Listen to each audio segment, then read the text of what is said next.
നമസ്കാരം. ഓം ഓം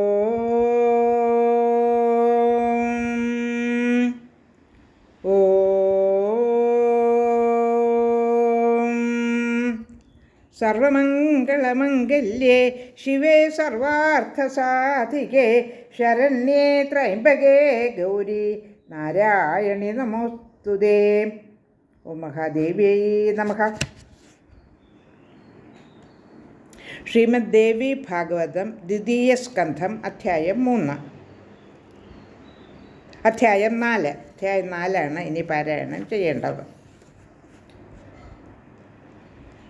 പ്രദീപ മഹാരാജാവ് ആദിത്യനെ സ്തുതിച്ചുകൊണ്ടിരിക്കുമ്പോൾ ഒരു സുന്ദരിയായ സ്ത്രീ അദ്ദേഹത്തിൻ്റെ വലത്തെ തുടയിൽ കയറി ഇരിപ്പായി. അവൾ അദ്ദേഹത്തോട് തൻ്റെ ഇഷ്ടം അറിയിക്കുകയും ചെയ്തു. അപ്പോൾ രാജാവ് പറഞ്ഞത്, ഞാൻ പരസ്ത്രീയെ പ്രാപിക്കുകയില്ല, നീ എൻ്റെ സ്നുഷയായി തീരൂ, അപ്പോൾ നിനക്ക് എൻ്റെ മടിയിൽ കയറി ഇരിക്കാനുള്ള അധികാരം കിട്ടുമെന്ന് പറയുന്നു.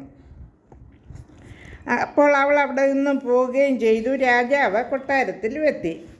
അങ്ങനെ പ്രദീപ മഹാരാജാവിന് ഒരു പുത്രനുണ്ടായി. കുറേ കാലം കഴിഞ്ഞപ്പോൾ ആ പുത്രനെ രാജ്യം ഏൽപ്പിച്ചുകൊണ്ട് അദ്ദേഹം തപസ്സിന് പോകാൻ തയ്യാറായി.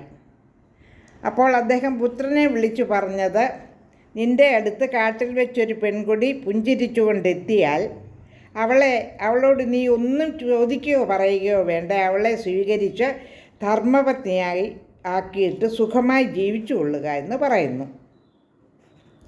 എന്നിട്ട് രാജ്യമെല്ലാം പുത്രന് നൽകിയ ശേഷം വനത്തിലേക്ക് പോയി ജഗദംബയെ ആരാധിച്ച് ശരീരം ഉപേക്ഷിച്ചു. അതിനുശേഷം അദ്ദേഹത്തിൻ്റെ പുത്രനായ ശന്തനു മഹാരാജാവ് വളരെ പ്രജാക്ഷേമ തൽപരനായി രാജ്യം ഭരിച്ചുകൊണ്ടിരിക്കുകയാണ്. ഇനി ചതുർത്ഥോധ്യായ, ഈ അധ്യായത്തിൽ എന്താണ് പ്രതിപാദിക്കുന്നതെന്ന് നോക്കാം. വസുക്കളുടെ ഉത്ഭവമാണ് ഈ അധ്യായത്തിൽ പ്രധാനമായും പ്രതിപാദിക്കുന്നത്. അഥ ചതുർത്ഥോധ്യായ വസുക്കളുടെ ഉൽപ്പത്തി. സൂത ഉവാച. ശ്ലോകം 1. പ്രദീപേഥ ദിവം യാതേ ശന്തനു സത്യവിക്രമ ബഭൂവ മൃഗയാശീലോ നിഘ്നൻ വ്യാഘ്രാൻ മൃഗാൻ നൃപഃ. പ്രദീപൻ സ്വർഗം പൂകിയപ്പോൾ സത്യസന്ധനായ ശന്തനു മഹാരാജാവ് കടുവ, മാൻ എന്നീ മൃഗങ്ങളെ വേട്ടയാടുന്ന ശീലമുള്ളവനായി തീർന്നു. ശ്ലോകം 2. സ കഥാചിദ്വനേ ഘോരേ ഗംഗാതീരേ ചരൻ നൃപഃ ദദർശ മൃഗശാപാക്ഷിം സുന്ദരിം ചാരുഭൂഷണാം. ആ രാജാവ് ഒരിക്കൽ ഗംഗാതീരത്തുള്ള ഘോരവനത്തിൽ സഞ്ചരിക്കവേ സുന്ദരിയും സുവിഭീഷിതയുമായ ഒരു പേടമാൻമിഴിയെ കണ്ടു. ശ്ലോകം 3. ദൃഷ്ട്വാ താം നൃപതിർമഗ്ന പിത്രോക്തേയം വരാനന രൂപയൗവനസമ്പന്ന സാക്ഷാൽ ലക്ഷ്മീരിവാപര. അവളെ കണ്ടയുടൻ രാജാവ് ഓർത്തു, ഓ, അച്ഛൻ പറഞ്ഞവളാണല്ലോ ഇത്. രൂപയൗവനം തികഞ്ഞ സാക്ഷാൽ ലക്ഷ്മിയെപ്പോലുള്ള ഈ സുന്ദരി. ശ്ലോകം 4. പിബൻ മുഖാംബുജം തസ്യ ന തൃപ്തിം അഗമൻ നൃപഃ ഹൃഷ്ടാരോമാഭവത്തത്ര വ്യാത്തചിത്ത ഇവാനഘ.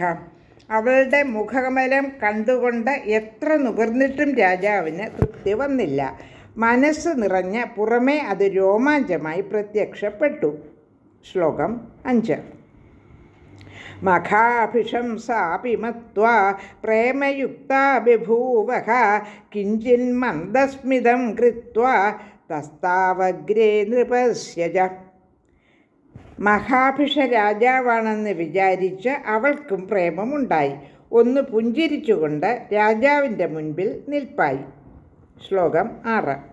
വീക്ഷ്യ താം അസിതാപാംഗിം രാജാ പ്രീതമനാഭൃശം ഉവാച മധുരം വാക്യം സാന്ത്വയൻ ശ്ലക്ഷ്ണയാ ഗിരാം.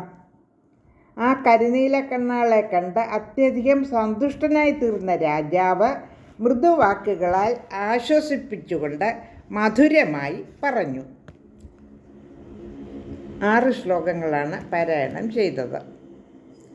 ലോകാ സമസ്ത സുഖിനോ ഭവന്തു.